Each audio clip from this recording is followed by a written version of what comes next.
Move up, Megan! You gotta move up! Come on, we got 1 minute left. Somebody's gotta score. Let's see some hustle. Coach, pull the goalie. You gotta pull the goalie. Climbing, we're 3 goals down. We couldn't come back now if the other team pulled their goalie. It's very inspiring. Newt Rockney lives. Tony, I'm sure he knows what he's doing. Why, because he's got a clipboard? He's a dry cleaner. Not even a good dry cleaner. He shrank my pants. Your pants didn't shrink. You gained 5 pounds. The scale is broken, and he shrank my pants. Coach! Oh! Great! We lose again!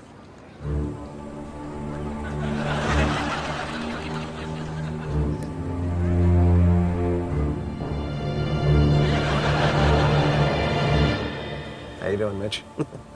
Coach? Kleinman, you have been second-guessing me all season. And you know what? I've had it! I quit!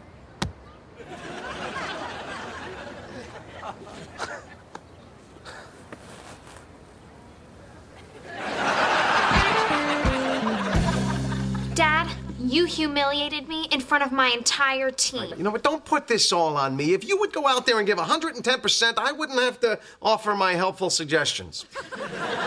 I'm not that fast, and I have the weakest kick on the team. So you're not even gonna try? Megan, sweetheart, it's important to do your best, even with things that don't come easily to you. That's not just a soccer lesson, sweetie. That's a life lesson. You understand what I'm saying?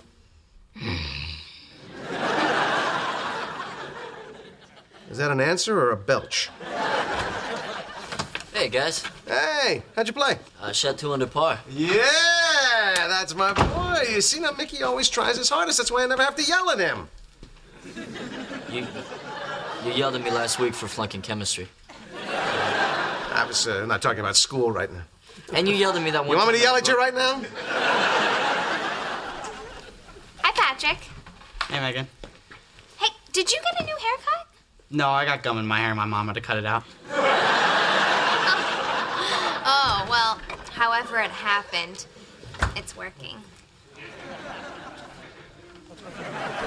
We'll see you later, sis. Later, Megan. Bye. You know, if you put in half the effort on the field that you put into playing the field, you'd be a much better player. You know, that's the kind of dazzling wordplay that keeps me off of drugs. Hey, Dad. Dad? Honey. Tony. Dad. Dad. Honey. Tony. Dad. Tony. Dad. Tony. Listen up!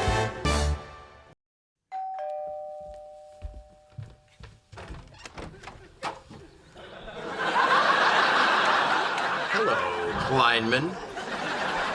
Hey, Mitch, come on in. Would you like to sit down, something to drink? I'm a little short on patience. I spent all afternoon trying to get grass stains out of a prom dress. You wanted to talk? Talk. Well, I just I wanted to apologize. I was way out of line the other day. I care so much about the girls that sometimes I say things that I really shouldn't. And if you come back, I promise I will behave myself to the fullest extent that I can. I only have one thing to say to you, Kleinman. Thank you. You gave me just the excuse that I needed. I wanted to quit that team months ago, but my screeching hag of a wife wouldn't let me. Is that oil-based? Yeah, it's not coming out. Anyway, yesterday, when you were yelling at me, I realized that you gave me my out. And I want to thank you, man. Thank you for being such an obnoxious ass. So you're saying you didn't quit because of me? You're a walk in the park compared to what those girls did to me. They're monsters, Kleinman. Every single one of them. It's like atomic testing woke them all up or something. And my daughter, she's the worst of them. What? Penny? Sweet little Penny? Sweet little Penny? She doesn't listen to me. She won't look at me without rolling her eyes. She constantly criticizes the way I talk, the way I eat, the way I breathe. According to her, I haven't done one thing right since the day she turned 13. Brother. was the only father who couldn't handle his daughter. Now I learn we're all just hanging on for dear life, floundering, terrified, broken.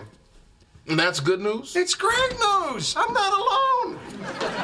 Tony, just because you met somebody as crazy as you doesn't mean you're not crazy.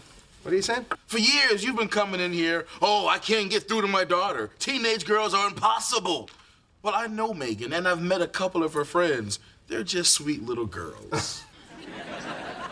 These are not girls. These are women in training. That means they're not passive-aggressive, they're just aggressive. And now it turns out I have to try and coach some of these little she-wolves. Do you ever think that the problem may not be with the girls? It's absurd. No, really. Think about it. Maybe they'd be more cooperative with someone they respected. Someone who actually played a sport, you know? Somebody who looked more like a soccer player than a soccer ball.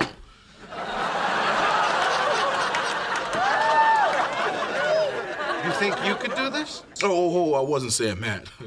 But I was team captain in the NFL. I mean, if I could get a bunch of 300-pound men in line, I'm sure I could handle a dozen girls. With all due respect, 300 pounds of muscle is nothing compared to 90 pounds of contempt. They treat you with contempt because you let them. All right, you know what? You are way out of your league here. You may know women, but you don't know girls. They'd eat you alive. Is that so? You'd be a skeleton with dreads. All right. You know something? I will coach the girls just to prove that you're full of it. All right, I'm warning you.